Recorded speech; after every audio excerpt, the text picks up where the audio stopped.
नमस्कार। भारतीय जनता पार्टी के राष्ट्रीय अध्यक्ष, हम सबके मार्गदर्शक श्रीमान जेपी नड्डा जी, हमारे युवा मोर्चा के युवा साथी,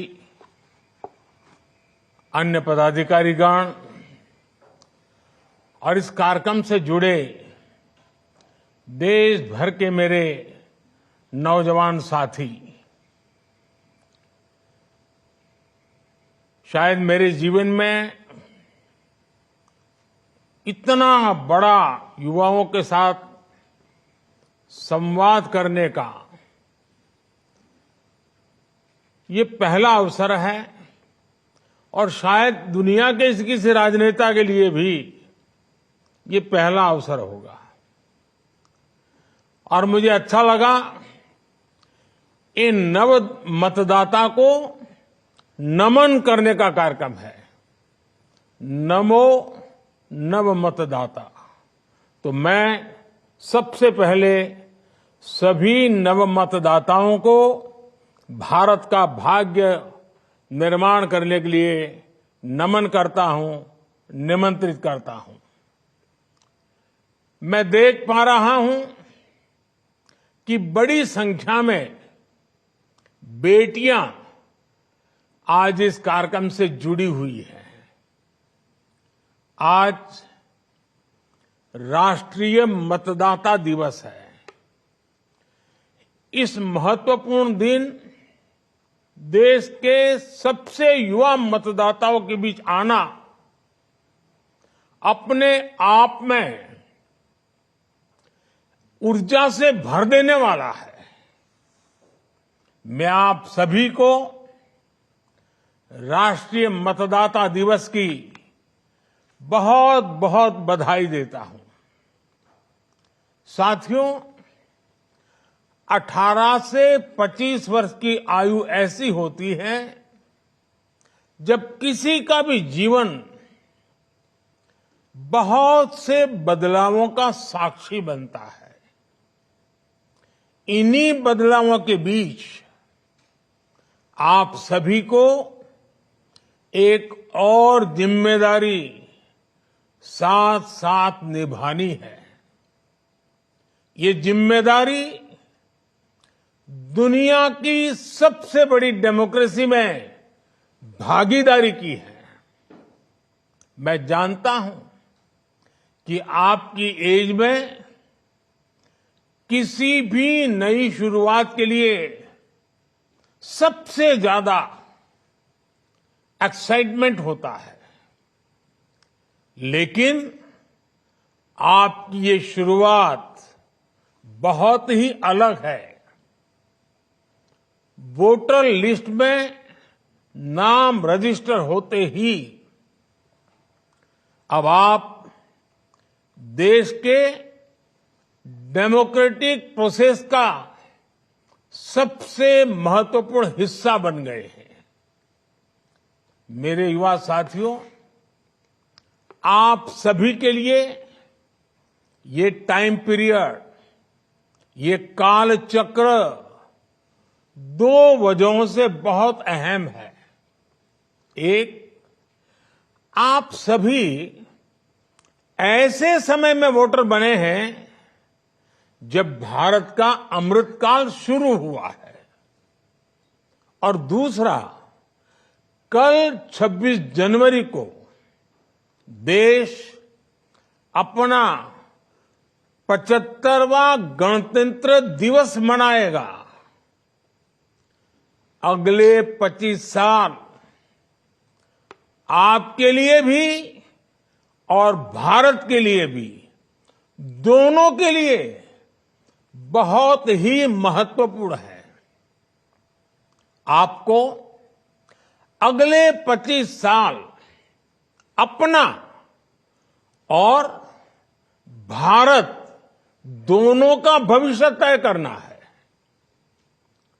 इन 25 वर्षों में आप कई बार अपने मताधिकार का प्रयोग करेंगे। ऐसे में जिले, प्रदेश और देश के स्तर पर होने वाले सारे चुनावों में आपकी जिम्मेदारी सबसे बड़ी होगी। आज जब देश 2047 तक विकसित भारत बनने के लक्ष्य पर काम कर रहा है, तो आपका वोट ये तय करेगा कि भारत की दिशा क्या होगी। जिस तरह, याद रखिए दोस्तों, जिस तरह 1947 से 25 साल पहले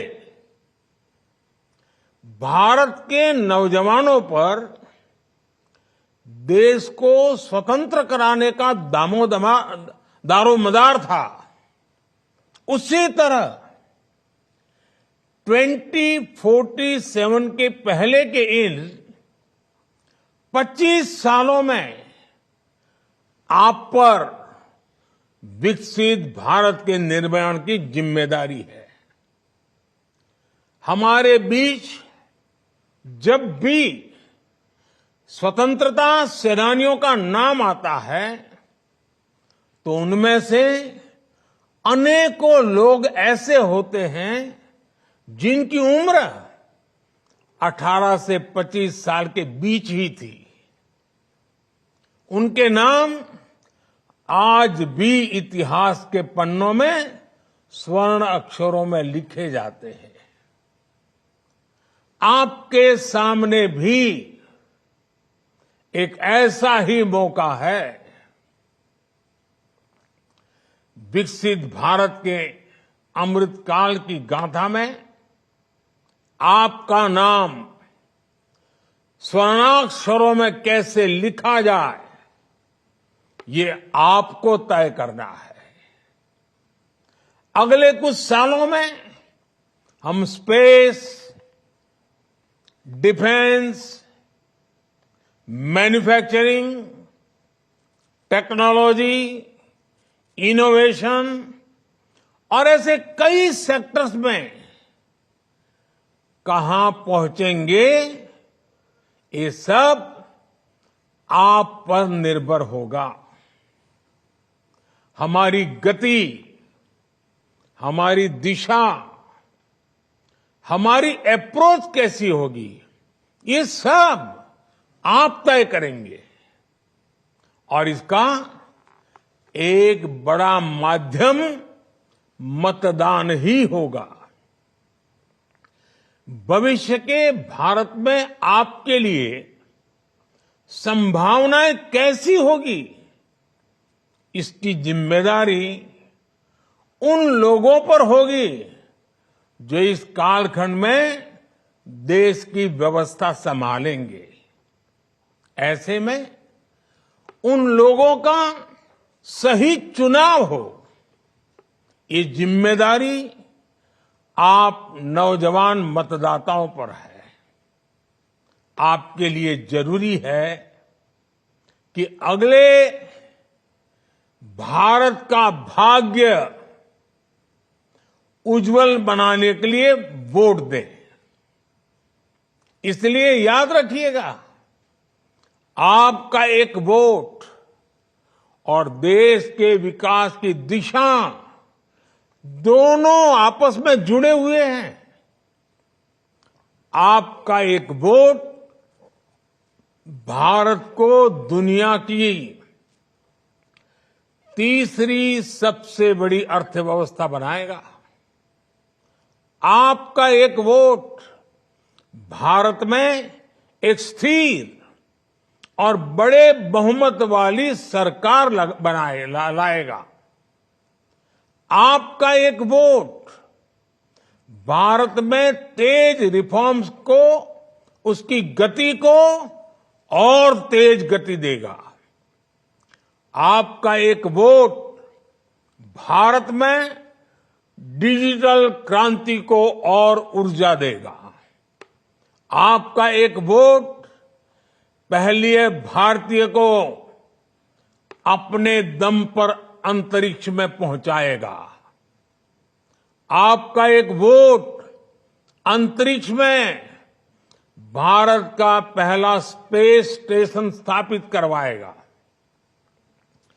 आपका एक वोट भारत में पहला पैसेंजर एयरक्राफ्ट बनवाएगा।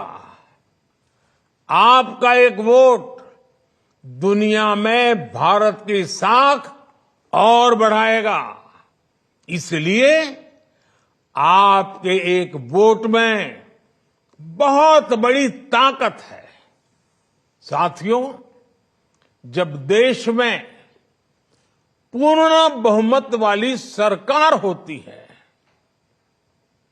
जब देश में स्थिर सरकार होती है, तो देश बड़े फैसले लेता है, दशकों से लटकी हुई समस्याओं को सुलझाकर आगे बढ़ता है। आप देखिए, ये हमारी पूर्ण बहुमत की सरकार है, जिसमें जम्मू कश्मीर में आर्टिकल 370 हटाकर दशकों का इंतजार खत्म किया। ये हमारी पूर्ण बहुमत की सरकार है, जिसने हमारे देश के सेना के जवानों के लिए 1 रैंक 1 पेंशन लागू कर देश के पूर्व फौजियों का 4 दशक का इंतजार समाप्त किया। ये पूर्ण बहुमत की सरकार है, जिसने जीएसटी जैसी आधुनिक टैक्स व्यवस्था लागू कर देश का कई दशक पुराना इंतजार समाप्त किया। यह हमारी सरकार है, जिसने नारी शक्ति वंदन अधिनियम बनाकर देश की महिलाओं का बरसों पुराना इंतजार खत्म किया। यह हमारी सरकार है, जिसने 3 तलाक के खिलाफ कानून बनाकर मुस्लिम बहन बेटियों में इंसाफ की उम्मीद बढ़ाई। यह हमारी सरकार है, जिसने 3 दशकों के इंतजार के बाद नई राष्ट्रीय शिक्षा नीति लागू की। यह हमारी सरकार है, जिसने एससी, एसटी, ओबीसी का हित सुरक्षित रखते हुए भी गरीब युवाओं को 10% आरक्षण का प्रावधान किया। और ये हमारी सरकार है, जिसको अयोध्या में रामलला के विग्रह की प्राण प्रतिष्ठा का साक्षी होने का अवसर मिला है। जब देश में पूर्ण बहुमत की सरकार होती है, तो नीति में, निर्णयों में स्पष्टता होती है। इसका सीधा प्रभाव वैश्विक स्तर पर देश की साख पर भी पड़ता है।